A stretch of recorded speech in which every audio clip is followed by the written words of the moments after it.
Nation. Tom on WTNT, welcome to the Savage Nation. What's on your mind? Thank you. I heard your broadcast about individuals who've been falsely accused of child sexual abuse. I'm an attorney in the Washington, D.C. area, and my entire practice is dedicated to representing individuals who've been falsely accused. And I do that. Oh, my God. Well, that must be an amazing book of horrible lives that have been ruined by this. How do you defend against such witch trial cases? There have been a number of very notable witch trial cases, like the Emerald case up in Massachusetts. Oh, yes, that was the worst. They went away for how many years? Violent Emerald was only released from prison just for a very short period of time before she died of cancer. And her son, Gerald, stayed in prison, a couple of years longer than that. But and these were people who ran a school, and they were falsely accused of having a magic room that never existed, and the children were put on the stand by detectives. Isn't that true? Yes, that's true. So what kind of cases do you typically get, Tom? My specialty is representing people who've been accused by young children. That'd be children under the age of 6, because we know from the psychological literature that children that age can be subject to suggestion. And what we see is, for example, estranged spouses or girlfriends saying to their children, "Didn't Daddy do something to you?" And then they're interviewed by social workers or detectives who have a bias, and then the poor child gets so confused, and they start assimilating what they've heard, what's been suggested to them. And then, well, Tom, how do you defend when you're not allowed to cross-examine a child? Can you put a child 5 years old on the stand? Since the decision of the United States Supreme Court in the Crawford case, a child has to testify. If a child is complaining they've been abused, they have to testify. But before they would get on the witness stand, competent defense attorneys conduct what they call a competency taint evaluation to determine, number one, if the child is saying something that they actually remember, or if the child is saying what the child has been programmed to talk about. But unbelievable. Well, so this is an epidemic in America, is it not? You know that prior to this decision of the Supreme Court, children were able to be talked to in closed rooms by social workers and detectives, and then those individuals were able to repeat what the child said, and the poor defendant, the father, the boyfriend, never had an opportunity to cross-examine the child, but that's all been abolished now. So really the aggressive and competent defense attorneys who realize that children often make statements that are not supported by reality, they conduct these competency taint evaluations, and they bring in mainstream psychologists to testify about the issues of suggestibility. There was a wonderful study. I know you're busy, but let me just tell you about this study. No, wait, Tom, let me say this. You're doing really valuable work, because I believe there's an epidemic, a sub rosa epidemic of false accusations in this country. Would you agree with my generic statement that the predominant number of individuals falsely accused are white males? Is that a fair assessment in your practice? Yes. And would you say that it's generally white males with some property in general? Actually, not necessarily, because it cuts across all socioeconomic groups, but it's primarily whites. It's primarily males and primarily whites. You're exactly So then would it be fair to conclude that those who have little or no property are being ripped apart for reasons of vendetta, just to destroy them? Yeah. And not only that, the people that don't have the money and the right resources to hire competent counsel to get defended, if you get convicted of a child sexual abuse, you're going to go to jail. Number two, you're going to be on the sexual registry for the rest of your life. Oh, my God. Well, the Salem witch trials are alive and well in the United States of America. You can thank Congresswoman Patricia Schroeder, in my opinion. Savage.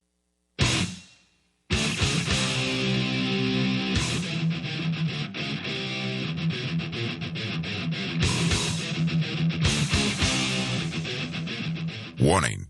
The Michael Savage Show contains adult language, adult content, psychological nudity.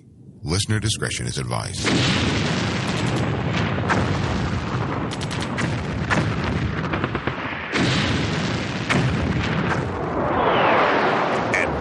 now, America's most exciting radio talk show, The Savage Nation. Here is Michael Savage.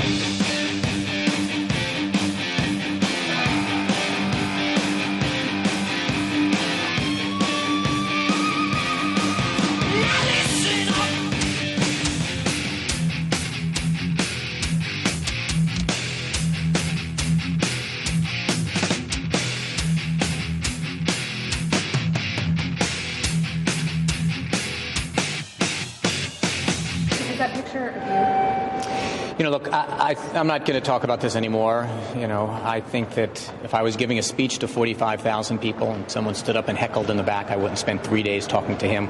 I'm going to get back to the conversation I care about. Why did you hire a lawyer? Why not let law enforcement just handle this if it's affecting? Put out a couple of statements over the last couple of days. I would refer you to those. They answer these questions, and I understand you're doing your job, but I'm going to go back to work now. That's Representative Anthony Weiner, who is dodging questions about Weinergate, and I personally think that no one in their right mind would do what he's accused of doing. However, I have to remind you that there has been an example of something along this line. John Lee was an American representative for New York's 26th congressional district, and he was drummed out of office because he sent a picture of himself on his BlackBerry phone, of a shirtless photo of himself, to a woman who claimed to be a 39-year-old divorce lobbyist. He claimed to be a 39-year-old divorce lobbyist, but he used his real name. He used a Google Gmail account to send this woman a shirtless photo taken with his BlackBerry phone. Nothing lewd, no crotch shots. The female recipient searched his name, discovered he was a married congressman, turned over her email correspondence to a New York muckraking website, and that was the end of the story for Lee. So the question is, why is Weinergate not in the same category? The answer is because libs control the media. So from that story, we went to a more generic discussion on the Savage Nation, which is about falsely accused people in the United States of America. And I have alleged that ever since Tailhook, which was completely trumped up by Congresswoman Representative Pat Schroeder to destroy the U.S. Naval Aviation Corps, she didn't succeed, thank God. There's been a field day of false accusations, and we've been hearing about cases on the show in the first hour of people who tell us that if you're going through a divorce trial, the lawyer for your wife will often say that unless you give us what you want, we're going to accuse you of child molestation. We've had men call who say they were put in jail or almost put in jail by women falsely accusing them. And, of course, there's a case of the Frenchman and now a new case in New York of another rich banker accused of groping and gyrating against some maid.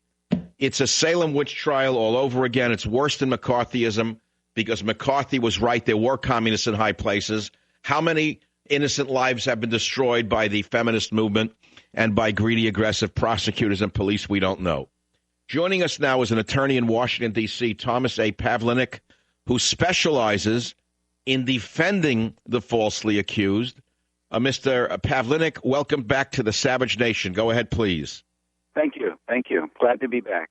It's an important message that you're sending, and it's the passion of my life. That's all I do. My practice is limited to representing people who've been falsely accused. And my practice gets sometimes 20 to 25 calls a day through our website from people across the country reaching out to us for help. That's a staggering amount. Give us your website because, Thomas, give us your website. Thomas, I don't think you can hear me, but give us your website. My website is Premier Defense Group, PREMIER, Premier Defense Group, www.premierdefensegroup.com. .com, that's correct. All right, so give us the next big case of a man falsely accused and how you defended him, please. Yeah, it comes right to mind. I represented a school psychologist out of Pittsburgh, Allegheny County, and he was accused by his adopted son of multiple rapes. And the rapes were supposed to have gone on for 7 years. And when the case went to trial, there was no medical evidence to support anything that was said, nothing. And this young man had gone to court numerous times complaining about other problems that he was having with people, and he didn't bring these allegations against his stepfather until his stepfather got tired of bailing him out of jail and getting lawyers for him and finally said to him, You know, son, you're on your own. And he went in to the police when he was 22 years of age and said his father had been sexually abusing him from ages 9 to 17. And he was making those allegations 13 years later. So how did you defend this case? Pardon me? Thomas. Wait, stop. Listen, how did you defend this case? How did I defend it? Well, we had we brought in a top-notch gastroenterologist from Washington, D.C., Ken Brown, to come to Pittsburgh to testify as many times as this young man said, 600 times. He would have had all of these medical problems, and there were no medical problems. In addition to that, the client had his own children testify that there was none of this abuse took place. Plus, we had pictures and other independent members of the family to establish what a good kid he was all through his high school years. But when the client was arrested in 2003, the trial didn't take place until 2010. The trial lasted 16 days. The jury deliberated for 4 days, and he was found not guilty of all counts. But it bankrupted him, Mike. He lost his position. We're now in the position of getting back his school position, his psychological license. He went bankrupt.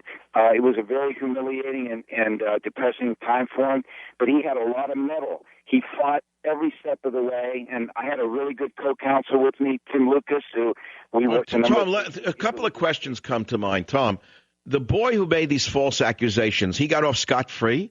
Nothing happened to him. He went back to wherever he was. Nothing happened to him. Nothing.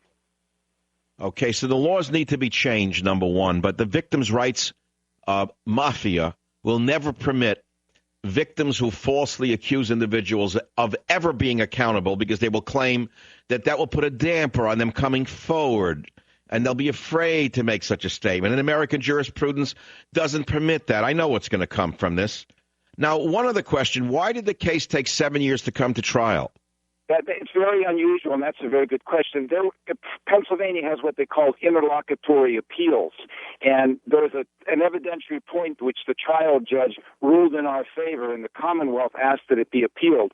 And that appeal took 2 years.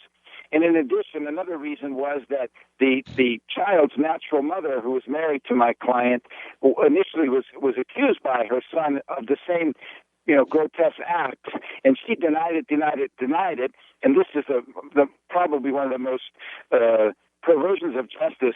On the day we were supposed to go to trial, the prosecution gave her the ability to take a plea to endangering the welfare of the children, a child, and get a suspended sentence, no jail time, if she would testify against her husband. And then we had that delayed the case another year. And even though the wife testified against her husband, the jury saw right through that because she had real mental and emotional problems. And my God, what a mess. So we're living in a witch hunt age where anyone really can accuse anybody of anything, really, is what it comes down to. And so how you defend yourself against this is an interesting story. You can do so, but your life is ruined anyway. Well, what are the police going to do? There's no evidence. But the evidence comes from just somebody saying it. That's what's so frustrating to us that defend these type of cases, because all you have to do is say it. And then you could be arrested. You could lose your job, your security clearance. If you're not a U.S. citizen, you're going to be deported automatically. It doesn't make any difference what your family circumstances are. If you get convicted of a sex crime in the United States of America and you're not a U.S. citizen, you're gone. There's no way that you're going to be able to prevent yourself. All right, so let's take it back to the case of the rich Frenchman, the IMF guy. Does he have an easy or a very difficult case to prove his innocence? Well, his case was a little bit different, Mike, because that's an allegation being made by an adult. Yes. And it would have to, whether or not there would be any DNA evidence. Now, I'm just following what I hear in the press.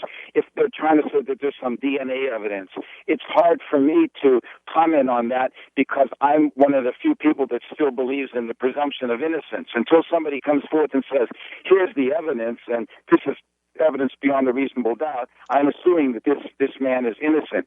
He would then have to be proven guilty. And if there was some DNA evidence, for example, that she said something on an article of her clothing, and they find that, then that would be evidence that would tilt in favor of the prosecution. Oh, but wait a minute. It still would